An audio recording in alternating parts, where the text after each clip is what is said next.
Sí, pero ahora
Contextos.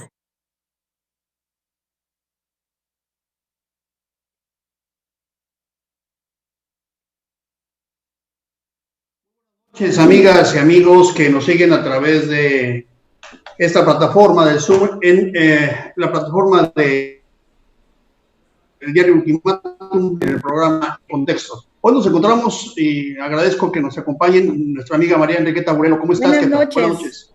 El maestro Ricardo del Muro, ¿cómo estás? Hola, muy buenas noches, gusto saludarlos. El maestro Gilberto Zavala, ¿cómo estás, maestro? Muy buenas noches. Bien, hermano, gusto saludarte, Víctor, buenas noches. ¿Qué tal? Pues las cosas se están complicando, la pandemia sigue avanzando, estamos en la parte más alta. Sin embargo, el mensaje formal y oficial es que prácticamente tendremos que acostumbrarnos a vivir así, que hay que salir, pero con los cuidados. Las cosas están complicadas y no solamente en el mundo de la pandemia, sino también en el mundo de lo político. Ayer y antier el señor presidente de la República hizo dos menciones muy, pues que han movido a toda la clase política, a toda la opinión pública, porque se trata de dos temas que no quiero calificarlos todavía, quiero que los analicemos, pero concretamente, el primero fue que el presidente de la República instó al pueblo de México a que se defina o eres liberal o eres conservador. Y el segundo es que ayer emitió a través de su vocero, Chucho Ramírez, Jesús Ramírez, que había llegado a la presidencia de la República un documento en donde se dejaba ver muy claramente que había un complot para, digamos, entorpecer el desarrollo de la Cuarta Transformación y convertirlo también en un frente político electoral para las elecciones del 2021 y el proceso del referéndum, el cual llevaría supuestamente a la revocación del mandato del presidente en 2022. Ese es el contexto. Dos temas muy importantes ahí y que están moviendo a toda la clase política y hay opiniones en todo el país respecto a esto. Vamos a ver cuál es la opinión de nosotros respecto a estos dos temas y luego pasaremos a otros temas más. Buenas noches, Juan Carlos. Estamos con el tema de la famosa BOA y el tema de la definición de liberales o conservadores. Muy bien, maestro Ricardo del Muro, ¿cómo ves estos temas? Bueno, sí es interesante porque pues es un tema que abarcó toda como tú bien dices, ha movido a la clase política Y bueno, lo interesante es de que al leer el documento, pues prácticamente es un análisis de todos los puntos centrales de la crítica que se le ha hecho al gobierno de López Obrador. A mí, por ejemplo, me llamó mucho la atención el punto número 5, que dice que centrar el discurso del bloque opositor en dos ejes: desempleo e inseguridad, y responsabilizar a la presidencia de AMLO, de la 4T, de que estos asuntos se van a ahondar en los males del país. Entonces creo que, bueno, el documento en ese sentido, pues sí define una estrategia que es evidente que se ha estado machacando. Por otro lado, pues el punto es, y que queda la duda, quién escribió el documento, ¿no? Entonces, claro, esto llevó, lógico, a escarbar. Lo interesante es que todos los implicados se deslindaron, dijeron que ellos no. Felipe Calderón se deslindó, pero aprovechó la tribuna, que hacía buen rato que estaba alejadito, para invitarnos a pertenecer a su grupo México Libre, de risa, pero así lo hizo. Y después pues estuvo la cuestión de que, pues lo que sabemos es que la BOA, ya en el punto de cotorreo, pues ya supimos que el autor, o al menos el que se le escribió a la Sonora Santanera, fue Carlos Lico, pero hizo una variante de un danzón que se llamó Angoa y que fue compuesto en 1946 por un compositor que se llamó Félix Reina, en honor a un señor que se llamó Ricardo Benedit, que era un famoso bailarín en La Habana, como bien dice la canción, ¿no? Y que todos decían La Boa. Bueno, yo lo investigué porque me llamó la atención, y bueno, el presidente López Obrador, ayer un tanto divertido, pues lo complementó informándonos que Carlos Colorado, el director de la Sonora Santanera, era originario de Santana, en un pueblo que se llama Cárdenas, un pueblo que se llama Santana, en Cárdenas, Tabasco.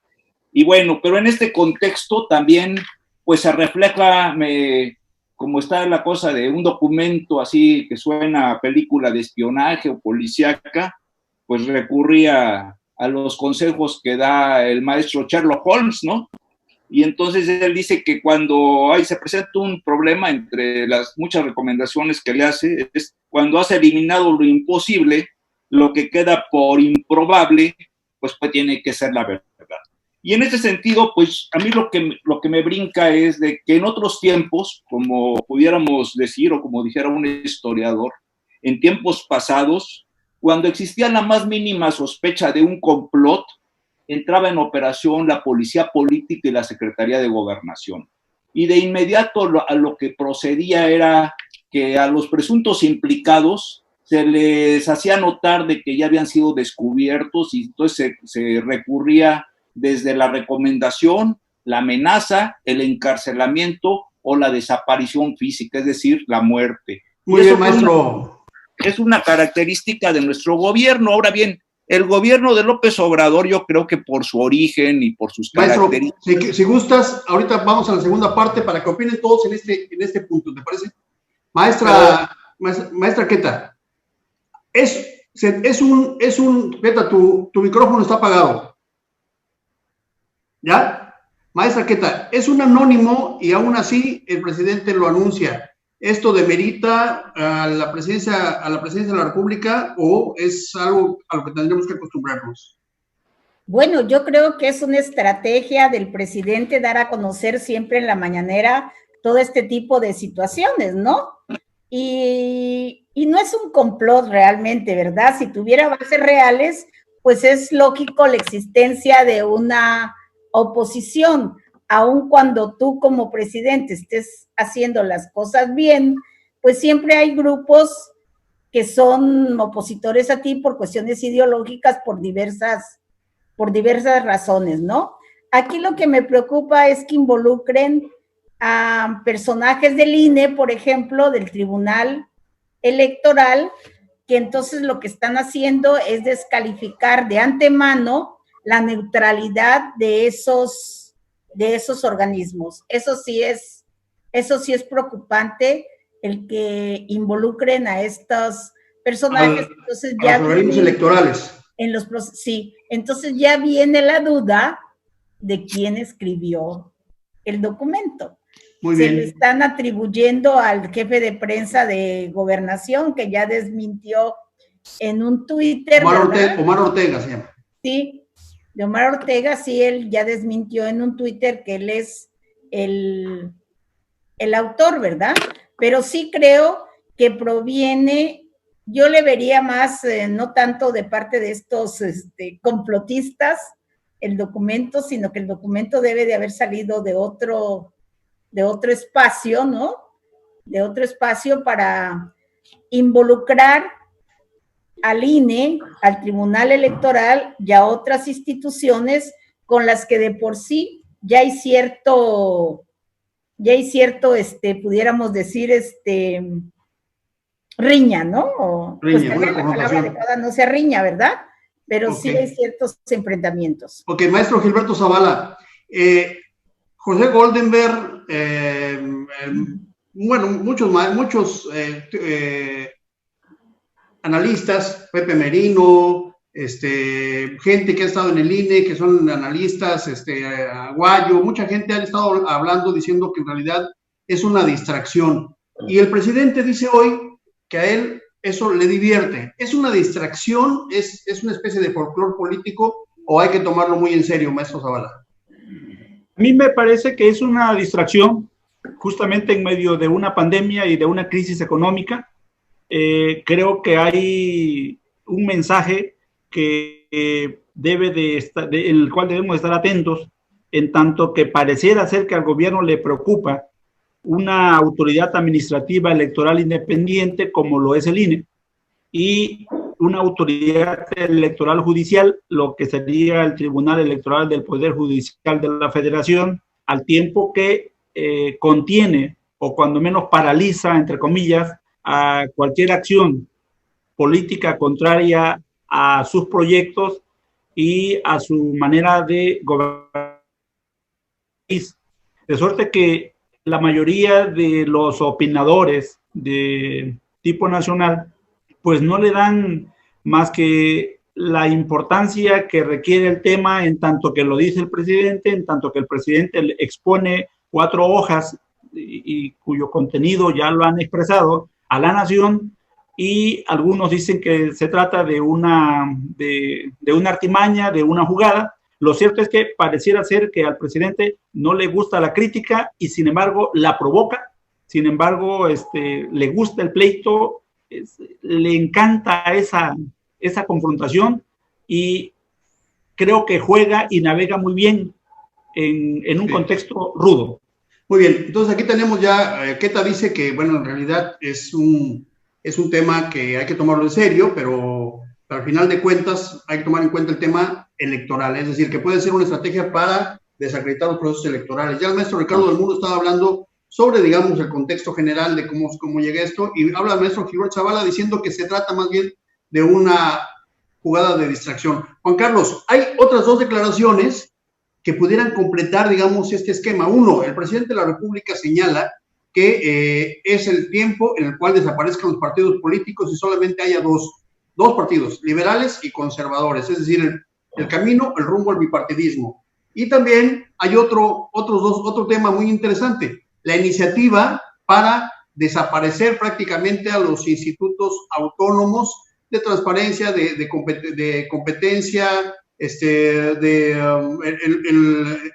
incluso el propio INE, es decir, como que esta jugada de distracción, de acuerdo a la hipótesis del maestro Zavala, pudiera permitir que en este momento, con esta distracción y en el contexto de la pandemia, se pudieran dar estas reformas, tomando en consideración además que hoy Morena alcanzó mayoría con el cambio del senador que estaba en el Movimiento Ciudadano y que hoy ya está en Morena. Es decir, parecería más bien una estrategia presidencial para pasar todas sus iniciativas. ¿Te parece que ese es el caso, Juan Carlos?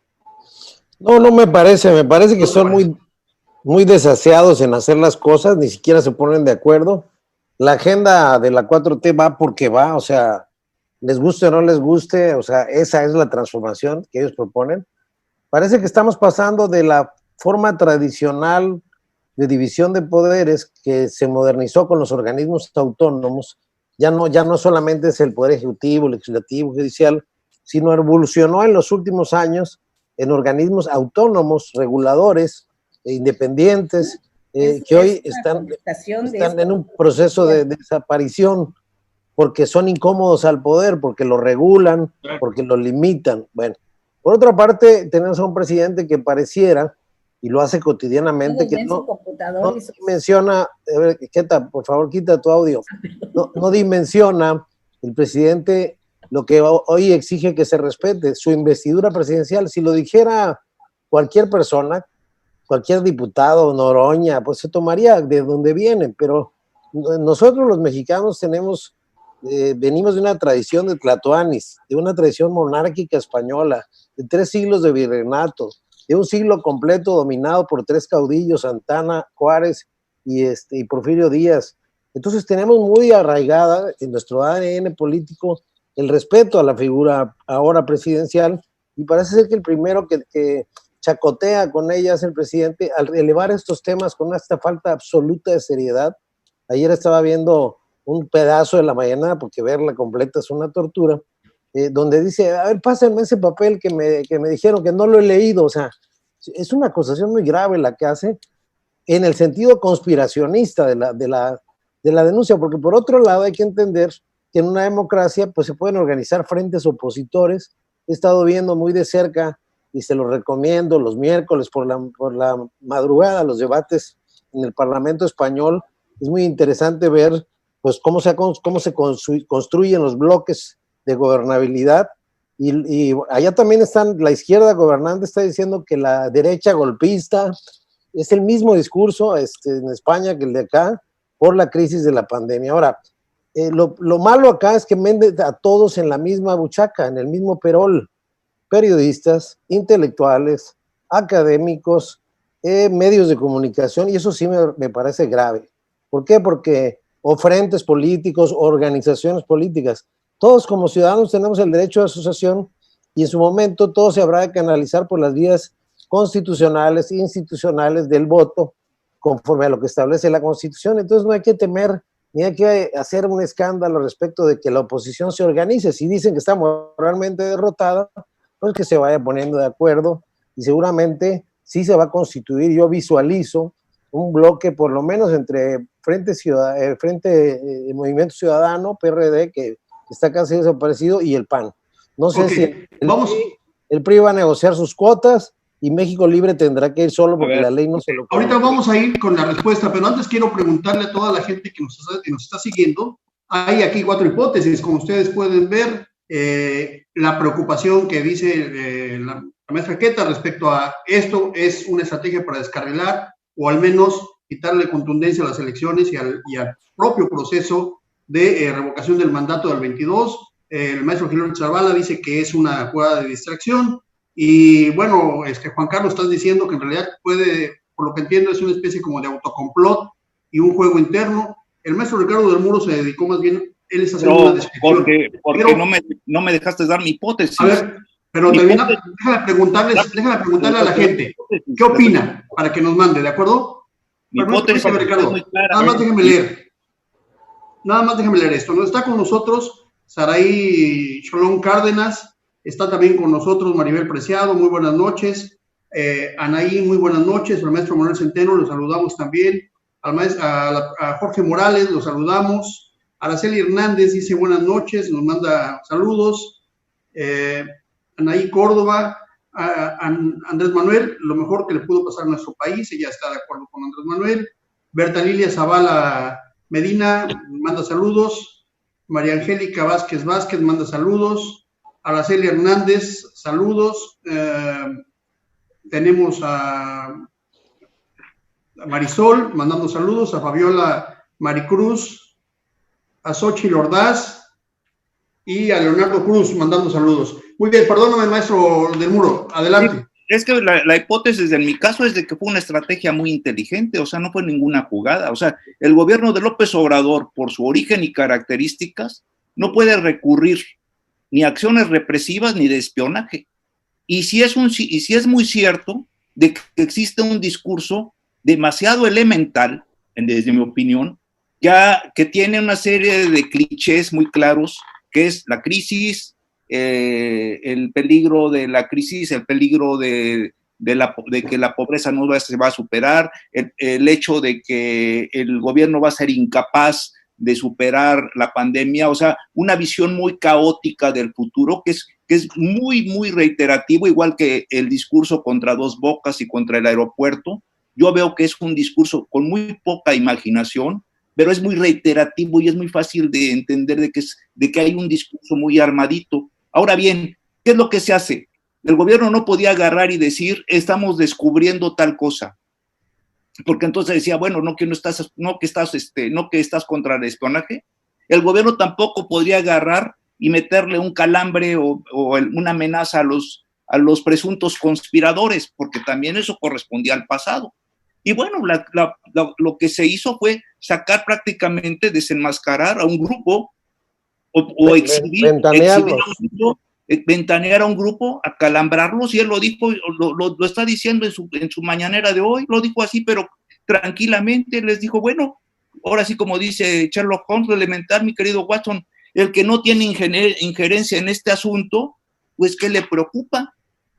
Pero finalmente el que sí está metido en eso, seguramente que sintió el mensaje directito.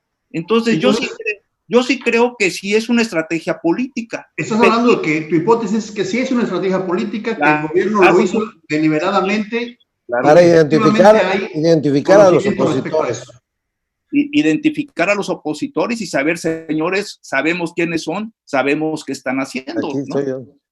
Ok, vamos con eso. Lo que no me gusta, lo que no me gusta es el nombre de la Perdón, Juan Carlos, para ir en orden, a ver, el maestro Zavala también estaba levantando la mano y nos decía, no, te tocaba, ¿qué tal? ¿Qué tal? ¿Vas, qué tal? No, le va a Juan Carlos, no. Vas, ¿qué tal?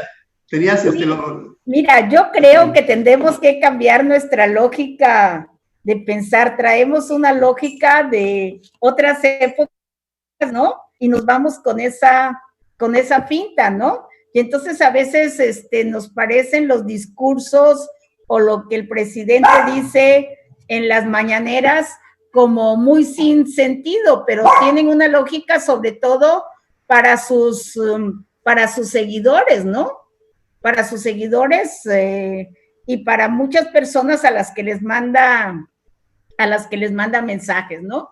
Entonces creo que tenemos que pensar ya definitivamente con otra lógica cuando analizamos cada mañanera, que a veces a muchos nos da flojera oír o nos parecen muy reiterativas o nos parecen payasadas, pero yo creo que ahí está el mensaje que él quiere dar, ¿no?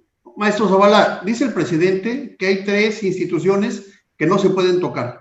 Dijo el presidente de la República, el Ejército Nacional y la Virgen de Guadalupe. Es decir, es un discurso, digamos, que ha habido en México desde hace muchos años, pero que creíamos que estaba, digamos, de alguna manera superado con el tema de la libertad de expresión.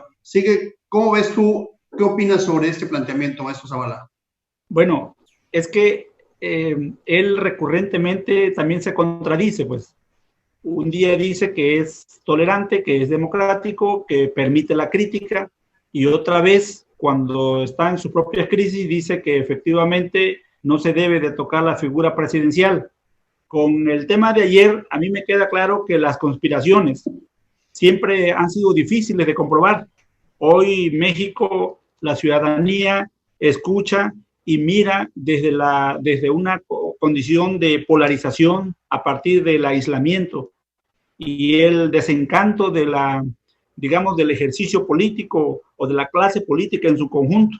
Recordemos entonces que al político tabasqueño, el presidente Andrés Manuel López Obrador, ha sido, en toda su trayectoria, le ha funcionado la parte discursiva como opositor, de suerte que él siempre juega al victimismo, a la distracción y a la construcción de un metarrelato explicativo. Es decir, él está en su estrategia y no la va a cambiar. A mí me gustaría que en cualquier momento pudiéramos abordar qué es lo que estamos viendo como país. Traemos un enfoque del presidente contra el neoliberalismo. Habría que explicarle a mucha de los que nos ven, de los que nos escuchan, de los que participan con nosotros, qué ha sido el neoliberalismo y qué sigue siendo en otros países desde el siglo XX. Luego, concluyo, Víctor, luego efectivamente a la polarización o al desfase del bloque soviético, ¿qué es lo que queda?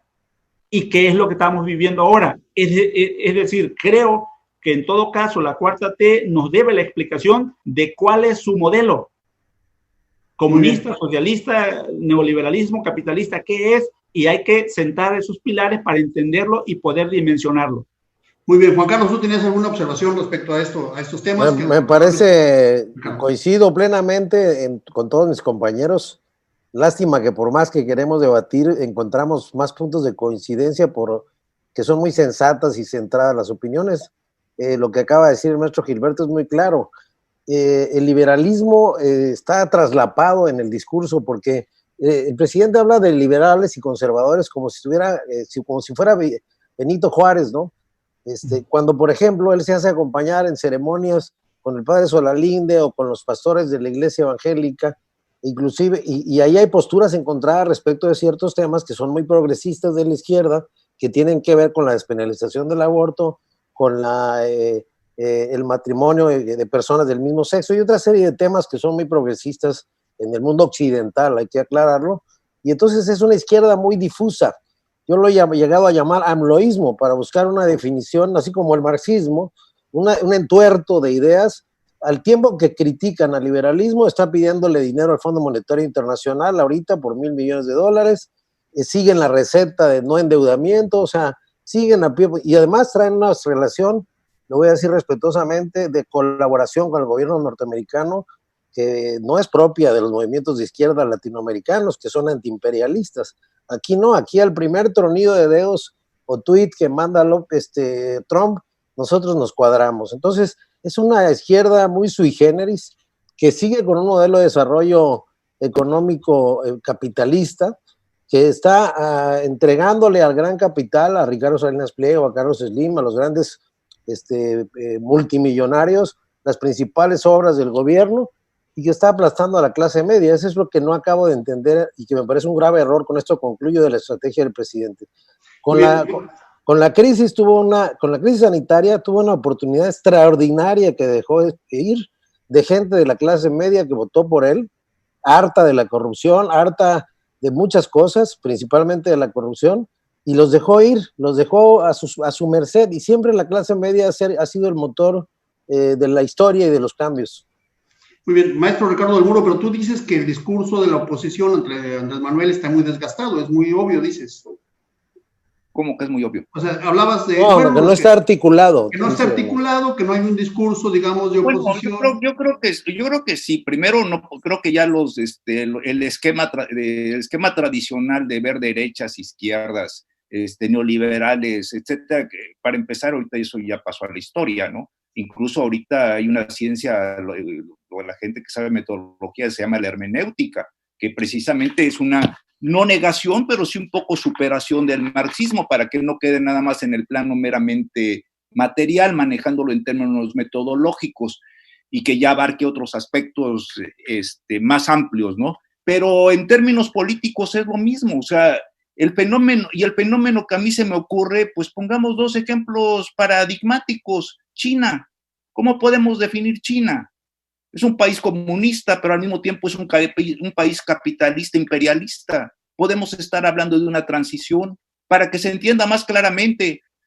La Gran Bretaña, manteniéndola en el contexto del traspaso del feudalismo a la época moderna, pues la Gran Bretaña se quedó a la mitad porque es una monarquía constitucional que está funcionando en términos capitalistas, lo cual significa que los conceptos políticos no deben de ser cajones de los cuales uno no se pueda escapar. Sí, lo que estamos observando es una cosa muy clara, el agotamiento del socialismo estatista, y por el otro lado, la crisis del neoliberalismo, del capitalismo neoliberal salvaje. ¿Y qué se está buscando en este sentido? Un fortalecimiento del Estado, ¿verdad? Y tratando de cuidar a los sectores más vulnerables, que no es la clase media. La clase media es muy respetable, somos los de la clase media, pero la clase media en sí mismo es muy difícil que la definamos incluso como clase social. ¿Qué es la clase media? ¿La clase media alta, la clase media baja o la media? Que somos todos medio medios, ¿verdad? Y si no nos hacemos. Lo que sí es un cierto es que ahorita en términos de conceptos políticos es muy difícil. Yo sí veo muy claro que la propuesta del presidente es cambiar el esquema y apoyar a los sectores más desfavorecidos que representan el 60% de nuestro país, el 60% de la población de nuestro país. Y esto no nada más es nada más para ganar votos, es porque esa gente, si no se atiende, se puede convertir en un polvorín sociopolítico. Pero el discurso, para terminar esta parte de Maestro del Muro, pero el discurso de liberales y conservadores, entonces no cabe en este esquema, ¿no? ¿Estás de acuerdo? Es un discurso para simplificar hacia la gente, es decir, los que están a favor de él, digamos, del proyecto de López Obrador, y los que de alguna manera están defendiendo pues lo que existía. Pero sí, efectivamente, esa división que hace arbitraria entre liberales y conservadores, completamente de acuerdo, no cabe. Maestra Queta, tu audio. Tu audio. Oye, pero nos quedan 5 minutos. Sí, nos quedan 5 minutos. Vamos por un minuto cada uno, ¿les parece? Yo estoy de acuerdo en lo que señala Ricardo, ¿verdad? Y cierta parte de la política de López Obrador de apoyar a este grupo vulnerable que tiene que salir, ¿verdad? Programas vienen y programas van en relación al tema de la pobreza, y pues allí siguen y cada vez peor. En lo que yo no estoy de acuerdo es en su estrategia, en los programas sociales que son paliativos y que sí son muy necesarios, por ejemplo, para personas de la tercera edad, pero que con los jóvenes no funcionan. Los jóvenes construyendo el futuro les dan una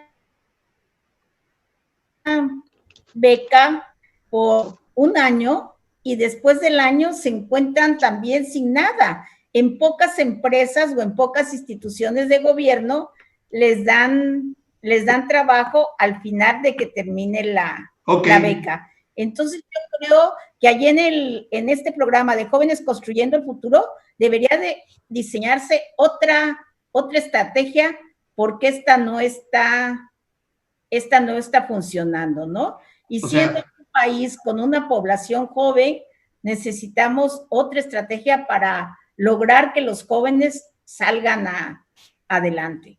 O sea, difícilmente podríamos estar en contra, por ejemplo, de decir que no estamos a favor de luchar contra la corrupción o a favor de sacar a los pobres, pero las estrategias son las que no estamos de acuerdo, dice Queta. Un minuto, maestro Zavala. Mira, un minuto. Ahorita que los escucho, ahora que los escucho, no pude evitar recordar aquellos programas de Siempre en Domingo, en donde pues los artistas salían y los aplausos y aquel aguántame el corte de difunto, no sé cómo se llamó, don Raúl, no sé qué cosa, don Raúl Velasco. He tenido la oportunidad, como un poco lo que dice Juan Carlos, de darle seguimiento a las conferencias matutinas o a las conferencias vespertinas que hace López-Gatell, y de verdad es un reality show. Todos escriben, te quiero, estás guapo, te creo, en fin, o sea, no sé, es un show, pues. Distracción. Es una distracción, pero terrible. ¿De qué tendríamos que estar hablando con mucha seriedad? De economía y de esos programas. Yo estoy de acuerdo con la maestra Queta, y con Ricardo, hay que apoyar a los más pobres, sí, pero dándoles trabajo, porque de lo contrario estás construyendo una base social que te significa voto al estilo PRI. Y entonces ahí se genera una contradicción. Tenemos que ver al país grande, pero a partir de que su gente tenga empleo bien, no que esté esperando el mes para recibir. Muy bien. Juan Carlos, un minuto. A ver, ¿cómo le hago yo que estoy de acuerdo en algunas de las cosas que dice el presidente? ¿Quién no va a estar de acuerdo con abatir la corrupción o eliminarla? ¿Quién no va a estar de acuerdo? ¿Quién no va a estar de acuerdo que los jóvenes que no tienen oportunidades tengan una beca que les permita incorporarse laboralmente a las empresas a través de un programa donde de aprendices pueden ser contratados. ¿Quién no va a estar de acuerdo? Por supuesto. El problema es que hay varias cosas en las que ¿quién no va a estar de acuerdo de tener suficiencia energética para que no nos pase, porque no tenemos almacenamiento, que nos quedemos sin gasolina, como ya nos pasó al principio del año pasado?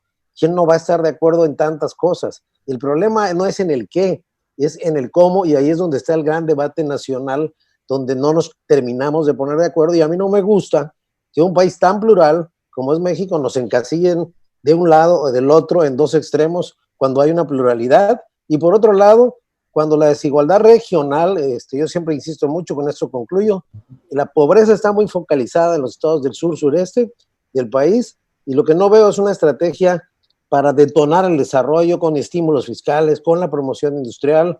Lo que veo son paliativos al asistencialismo que ya probamos 20 años en Chiapas y ya vimos cuáles son los resultados. Muy bien, pues miren, para terminar vamos a leer algunos mensajes que tenemos aquí de las personas que nos siguen, que están con nosotros en el programa. Dice Fabiola Maricruz Pérez, difiero del apoyo a los desprotegidos, quitó estancias infantiles, quitó apoyos diversos a las mujeres y a la salud pública. Por cierto, en la carta de la BOA faltaron las asociaciones de mujeres, Queta. Ahí sí, ahí ya no los mencionaron. Nos mandan saludos, Uri Ocelote, y Lili Calderón dice, la estrategia puede ser buena, pero en la ejecución se pierde el objetivo, que es más o menos lo que se está diciendo, y son de las conclusiones a las que podremos llegar, aunque en realidad no hay conclusiones, seguiremos debatiendo, seguiremos escuchando, seguiremos platicando lo que está ocurriendo. Estamos viviendo un momento muy difícil, no solamente por la pandemia, estamos viviendo un momento difícil porque se están iniciando de manera adelantada los procesos electorales. Formalmente van a empezar en septiembre, sin embargo, con las declaraciones del presidente, las provocaciones que se están dando, están generándose ya las polarizaciones básicas para los procesos electorales. Les decimos a todos y cada uno de ustedes muy buenas noches, Queta, que descanses, muy buenas noches, Gilberto Zavala, muy buenas noches, Ricardo de Muro, y muy buenas noches, Juan Carlos Calimayor. Muy buenas noches a todos ustedes que nos siguen por la plataforma del periódico Ultimátum.